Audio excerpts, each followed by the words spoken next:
Hi, Faith. In the Young Elements dance, you're going to go into spins, and I just wanted to give you a little bit of a lesson on how to do that.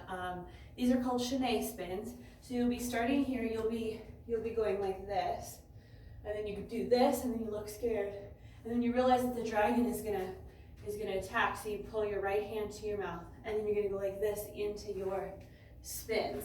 And now I'm thinking I'll have you do chaîné spins like this. My feet are a little far apart because I've got tennis shoes on, but you're supposed to be doing essentially you're on releve and you're stepping here and then as close as you can get, and then as close as you can get, and then as close as you can get.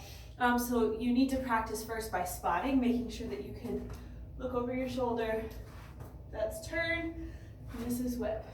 And that's turn, this is whip. I believe you've had some experience with this, and then you want to try spinning here with your hands like this. But if you get really good at it and you want to move your hands so you're a little bit fluttery, that's fine too, but that is quite a stretch. So this is all I've got for you now. I believe there are some other videos from the past where I've done chaîné spins, so I can try to find those for you if you like them. Otherwise, good luck.